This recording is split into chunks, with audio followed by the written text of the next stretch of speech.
السلام علیکم ورحمۃ اللہ وبرکاتہ۔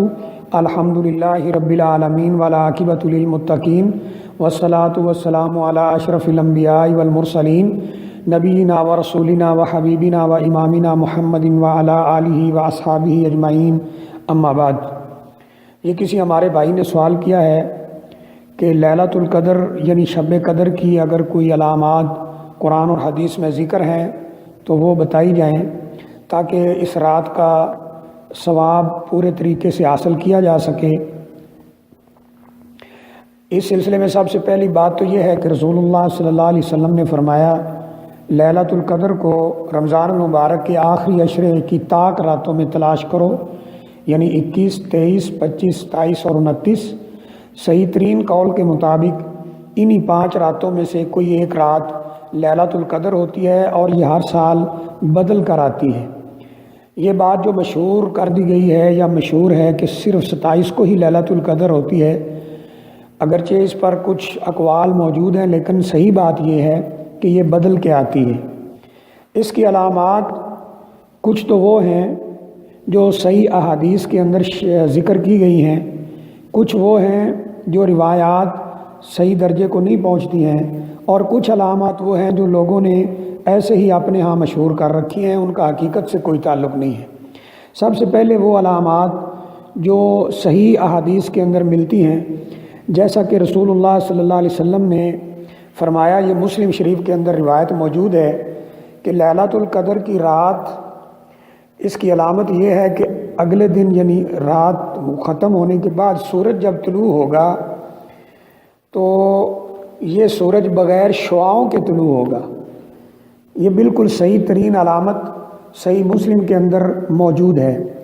اسی طرح صحیح الجامع کے اندر بھی یہ اشارہ ملتا ہے کہ یہ رات انتہائی معتدل ہوتی ہے، یعنی نہ ہی تو گرم ہوتی ہے زیادہ، نہ ہی ٹھنڈی، معتدل، دل کو اچھی لگنے والی، اور اگلے دن جب سورج نکلے گا بغیر شعاؤں کے ہوگا اور اس کی روشنی کمزور اور سرخی مائل ہوگی۔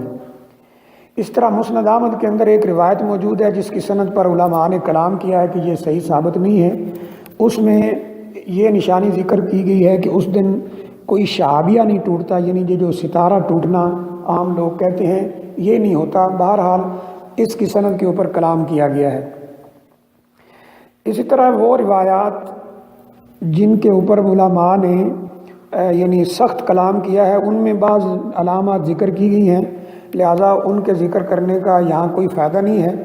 کچھ علامات وہ ہیں جو لوگوں کے ہاں مشہور ہیں اور اس کا حقیقت سے کسی قسم کا کوئی تعلق نہیں ہے۔ مثال کے طور پر لوگ کہتے ہیں کہ اس رات کتے نہیں بھونکتے، اس رات گدھوں کی آواز نہیں نکل سکتی، اس رات سمندر کا کڑوا پانی میٹھا ہو جاتا ہے، اس رات درخت سجدہ کرتے ہیں پھر اپنی جگہ پر واپس آ جاتے ہیں۔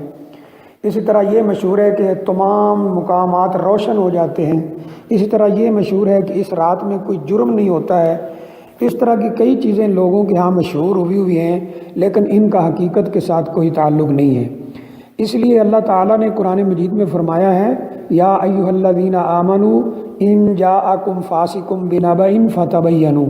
اگر کوئی اس قسم کا شخص جو معاشرے کے اندر معتبر نہ ہو، اس کی سچائی کا اعتبار نہ ہو، تو اس کی بات کی تصدیق کر لیا کرو۔ تو یہاں بھی یہی فیصلہ ہونا چاہیے کہ ہر چیز قرآن اور حدیث کی روشنی میں بیان کی جائے، نہ کہ ایسی سنی سنائی باتیں بیان کی جائیں۔ نبی اکرم صلی اللہ علیہ وسلم کا فرمان ہے، کفیٰ بالمرء کذبا ان یحدث بکل ما یسمع۔ آدمی کے جھوٹا ہونے کے لیے اتنا ہی کافی ہے کہ وہ ہر سنی سنائی بات کو بیان کر دے۔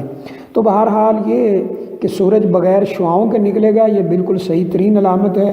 اس طرح یہ رات معتدل ہوگی، گرم اور ٹھنڈی نہیں ہوگی، صحیح الجامع کے اندر یہ موجود ہے۔ اور اس طرح روشنی کمزور ہوگی سورج کی، کچھ سرخی مائل ہوگی۔ یہ یعنی احادیث جو ہیں کچھ صحیح الجامع کی، ان میں یہ روایات بیان کی، نشانیاں بیان کی گئی ہیں۔ البتہ جو شہابیہ نہ ٹوٹنے کی وہ سند جو ہے وہ ضعیف ہے، وہ ثابت نہیں ہے، اور یہ بقیہ نشانیاں جو عرض کی گئی ہیں ان کا حقیقت کے ساتھ کوئی تعلق نہیں ہے۔ اور نبی اکرم صلی اللہ علیہ وآلہ وسلم نے اس رات کو تلاش کرنے کا حکم دیا ہے۔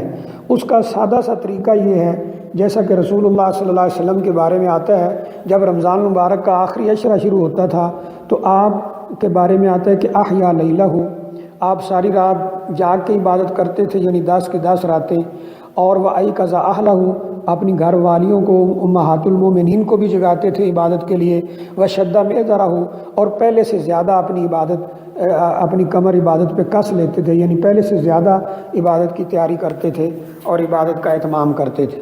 تو اس کا سب سے آسان طریقہ یہی ہے کہ یہ آخری عشرے کی تمام راتیں جو ہیں وہ عبادت میں گزاری جائیں، خاص طور پر جو طاق راتیں ہیں، تاکہ لیلۃ القدر کا ثواب حاصل کیا جا سکے۔ اور یہ قرآن مجید میں جیسا کہ ہے لیلۃ القدر خیر من الف شہر، یہ 1000 مہینے کی عبادت سے زیادہ ثواب والی ہے، لہٰذا اس موقع کو ضائع نہیں کرنا چاہیے۔ تو یہ چند علامات جو احادیث کے اندر ذکر ہیں وہ میں نے عرض کر دی ہیں، واللہ اعلم بالصواب۔